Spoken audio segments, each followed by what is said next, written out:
Hey everybody, Blueprints and Barbells, Rick here, and now doing a little car chat, they're just chatting away, nothing fitness related today, just a topic. I play video games as part of my channel too. I try to upload whenever I can. Right now I'm just heroics in World of Warcraft, some Last Epoch, etc, etc. So I just want to talk about, like, recently, this kind of, not controversy, but this topic that came up, right? Blizzard did a podcast where they kind of went over the things and how they see the future UI changes for World of Warcraft. And I think we already started seeing it before when they started locking down a lot of the server side information for add-ons like such weak auras, is that they want to basically stop weak auras and the world's first kind of from being just of who has the better weak auras. And I believe that's cool because now, if you look at the previous world's first, it's literally just people coding weak auras on the spot to get the best outcome, right? But that's not the guild's fault. It's the way that Blizzard designed the game, right? As the bosses had got crazy complex with things everywhere, like you need help from add-ons to track all that stuff, right? And I think they're going in the right direction now because with this new Undermine raid, like a lot of the mechanics are telegraphed, right? Like, where things gonna drop, where this is, where that is. So it's all being telegraphed now, and I think that's kind of their philosophy going forward, is like to telegraph a lot of the damages, and that's gonna allow you to kind of step away from using weak auras. And I think that's good because that'll make things more exciting, right? That's just one topic. So that's why they introduced the cooldown manager, and they're thinking of introducing something that's a little more controversial, which is going to be, give me a second, sorry.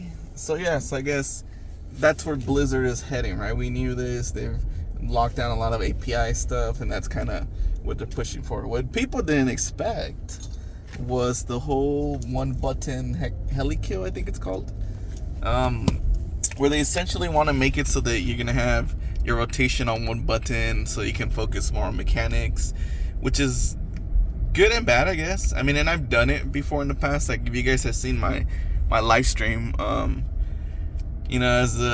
I've raided for years since vanilla WoW, right? And things, I'm mostly just playing a hunter now because that's kind of my go-to guy. But like, I've used GCE, which is genome sequence enhancer, which is basically a way to macro one button macros already, but it's very limited because it can't really use Blizzard's API, right? It's only going off of what it's their access to the systems available, and it exists for, like, it's a lot better for spammy specs like warriors or frosty caves, BM hunters. They do exist for like sub rogues and all that stuff, but it's not like it's not perfect, right? And mostly because of the information that they're allowed to access through as an add-on. Now if Blizzard does it, and the way they've explained it is that it's gonna be like a smart system where if it'll tell you what skill comes up next if you have full rate. So it's a very cool system where, like, it's gonna tell you, if you have this much rage, use this. If you have this is on cooldown. Now they're gonna combine that with the one button basically sequence in game, and since they control like all the information, right? Like, they can access data server side that add-ons cannot access. Then that's gonna make these add-ons even more crazy, more good. So I think it's good because a lot of the people that I've met, they use GCE, or individuals that have a handicap or things of that nature that doesn't allow them to fully use all the buttons, right? And are like, I use it for like BM Hunter when we're doing ratings for heroics, like the first couple of weeks, because there's so many dang mechanics they got to take care of, and it makes sense to use it for that or things of that nature.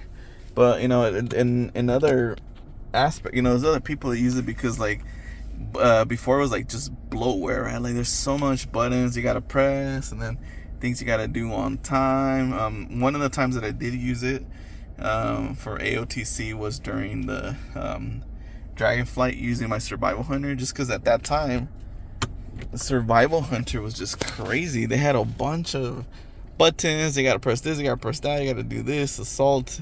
It was just so many buttons that, like, it's not like it was part of the gameplay. It was just like, you gotta get it done. So like it was just dumb. It's like, it's not like a game where like one button leads into another one, which kind of, you know, it combos and things of that nature.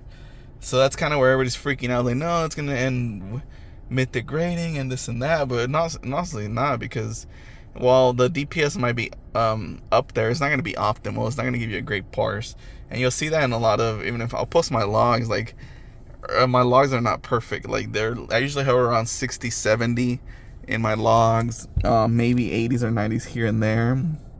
I could probably post like the Dragonflight logs, and like, a lot of those were like 80s. So that's when, and BM is probably the easiest one to macro into the GZE sequence, because I mean really everything's like instant. There's no casting, so it can fire off things quicker and things of that nature. So I've also used it for MM, which is okay. You still gotta be, you know, it still needs a little bit of like requirements when you're gonna hit, you know, your aim shot into a black arrow, aim shot into arcane. Other than that, it's pretty good. I like to use it like in the opener, just so that I don't have to spam between buttons. Just one button, just throw everything off, right? So yeah, it's pretty crazy. I think it's a step in the right direction. I think being accessible to people that might not be able to, and it's always optional. Like, it's not, you know, you don't have to use it. You don't have to use any of that. So like, if it's, you know, it gives people with disabilities the option to play, you know, or if your role in a raid is to like get a mechanic down, like, you know, maybe think of Caljaden.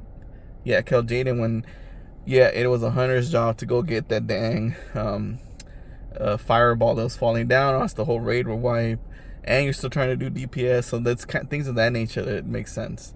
And I think that's how it should be. I think if they can revamp the rating so that you can see what attacks are coming, where they're coming from, like kind of they're doing with Undermine, and kind of cut back a lot on the like the bloatware of add-ons that you need, then it's gonna make the game better, all run smoother, better than anything. And slowly it's getting there. I mean, we've already seen lots of people move away from Elv UI because the Blizzard UI has greatly increased, things of that nature. So there's still a long way to go. I don't think it's gonna end any heroic or mythic parsing, because even though it's automated, or, you know, you still gotta press the button, which you technically don't, because you can set up your mouse or keyboard or whatever to do repetition, and that's how it would work. I'm assuming it's probably gonna be like more of a, you have to hold it down and then it'll fire off the next shot, or fire off the macro. Well, I'll see how they do it. Anyways, my 2 cents there. I don't think, and if anybody wants to see how it kind of works, but less, like more dumb, then I suggest you guys go download GSC. It's on CurseForge, and then you could go to WoW Lazy Macros, and then they have a bunch of macros there you can try out, try and error. So pick your class, give it a try, and you guys will see it's not perfect, but you know, if you're busy and you're trying to do other things while you're playing World of Warcraft, I don't know why, or raiding, or, you know, maybe you're doing delves, or maybe you're doing T-Mog runs and things of that nature, or maybe you're just doing outdoor content. You don't want to bother doing a whole rotation just to like farm and kill stuff. Then just, you know, you can set up one button, does all your even the hunter one actually heals your pet, misdirects your pet, revives your pet. So if you guys and I used it a lot when I was doing like outdoor content, Dragonflies. Like, I just didn't want to, you know, click through all my abilities and all this stuff. So it just kind of was easy to just go in, kill things, handle it. But anyways, maybe I'll show it on YouTube, so for people, so that they can see what's going on, and then you guys can make your own judgment. But anyways, that was my quick 2 cents on World of Warcraft. See you guys.